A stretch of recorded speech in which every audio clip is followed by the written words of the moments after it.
இப்போ ஒரு குழந்தை நம்மளை பார்த்து சிரித்தா நமக்கு எவ்வளோ மகிழ்ச்சி வருது. திடீர்னு ஒரு குழந்தை நம்ம பக்கத்தில் வந்து அங்கிள் உங்களை எனக்கு ரொம்ப பிடிக்கும் அப்படின்னு சொன்னிச்சுன்னா நம்ம எவ்வளோ சந்தோஷப்படுறோம்.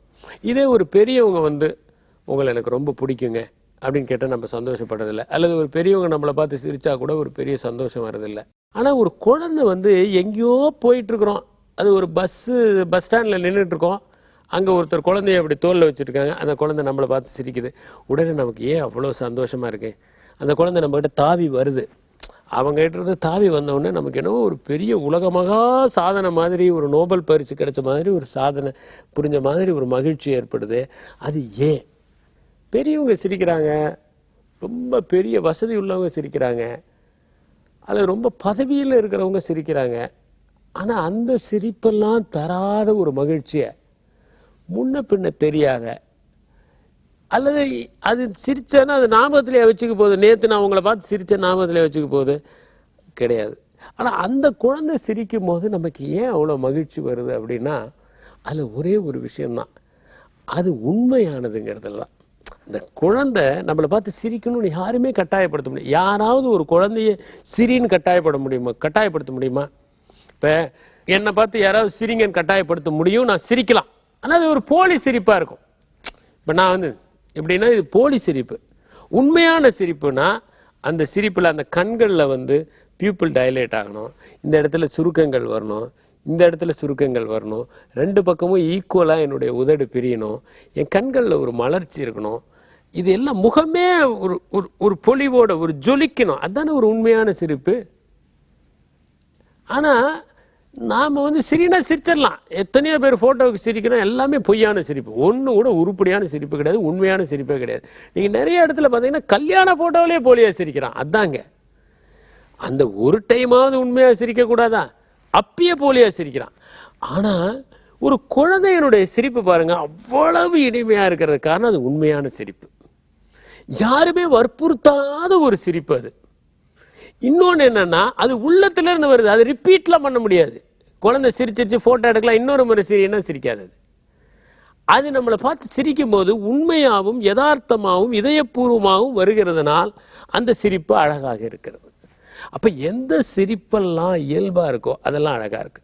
இப்போ திடீர்னு நம்ம போயிட்டே இருக்கோம், திடீர்னு ஒரு நாய்க்குட்டி வந்து வாலாட்டினா நமக்கு எவ்வளோ மகிழ்ச்சி. அது நாம் வளர்க்குற நாய்க்குட்டி இல்லை, எங்கேயோ போகிற ஒரு நாய்க்குட்டி, யாரோ கூட்டிகிட்டு போகிறாங்க. அதுக்கு நம்ம பிஸ்கட்டு போட்டதில்லை, பிஸ்கட் கையில் இருக்காது, இனிமேல் அதை பார்க்கவே போகிறதில்ல. ஆனால் அது நம்மளை பார்த்து வாலாட்டணுன்னு நமக்கு ஒரு மகிழ்ச்சி. ஏன்? அதனுடைய அன்பு உண்மையானது. என் நண்பர் ஒருத்தர் சுந்தர்ராஜன் இருக்கார் சேலத்தில், அவர் ஒரு சின்ன தோட்டம் வச்சுருக்காரு, 1 ஏக்கர். அவர் என்கிட்ட சொன்னார், அன்பு எனக்கு வந்து எங்கள் வீட்டில் வந்து ஒரு மாதுளை செடி வளர்த்துருக்கேன், அந்த மாதுளை செடியில் கைக்கு எட்டுற மாதிரி இந்த சேன் சிட்டு வந்து ஒரு கூடு கட்டி அதில் 3 குஞ்சு வச்சிருக்கு, எனக்கு எவ்வளோ மகிழ்ச்சி. அந்த தேன் சிட்டு வந்து என்னை நண்பனாக ஏற்றுக்குச்சுல்ல, அதனால தானே இங்கே வந்து கூடு கட்டினது. அப்போ என்னை நம்பி இருக்குல்ல, நான் அதை ஹார்ம் பண்ண மாட்டேன்னு சொல்லிட்டு தானே அது வந்து கட்டியிருக்கு. என்ன ஒரு தேன் சிட்டு நண்பனாக ஏற்றுக்கிற அளவுக்கு நான் உயர்ந்தவனா? நீங்கள் நினச்சி பாருங்கள், மனிதர்கள் நண்பர்களை ஏற்றுக்கிறது ரொம்ப சாதாரணங்க. ஆனால் ஒரு தேன் சிட்டு வானத்தில் பறக்கக்கூடியது, அது வந்து இந்த மனுஷரை நல்லவருன்னு நினச்சி ஒரு சர்டிஃபிகேட் கொடுத்துருக்கு பாருங்க. இதுதான் உலகத்திலேயே பெரிய சர்டிஃபிகேட்டு, இதுதான் ஆஸ்கார் அவார்டை விட பெரிய சர்டிஃபிகேட். ஏன்னா இந்த சர்டிஃபிகேட் தான் நியாயமான சர்டிஃபிகேட். இது வந்து அது வந்து எந்த கமிட்டியும் அதை ஃபோர்ஸ் பண்ணி கொடுத்த சர்டிஃபிகேட் இல்லை. அந்த தேன் சிட்டு கொடுத்துருக்கு பாருங்க, நீ என்னுடைய நண்பன், உன் வீட்டில் நான் வந்து கட்டிக்கிறேன், ஏன்னா உன்னை நம்புகிறேன், நீ என்னை தொல்லை பண்ண மாட்டேன்னு.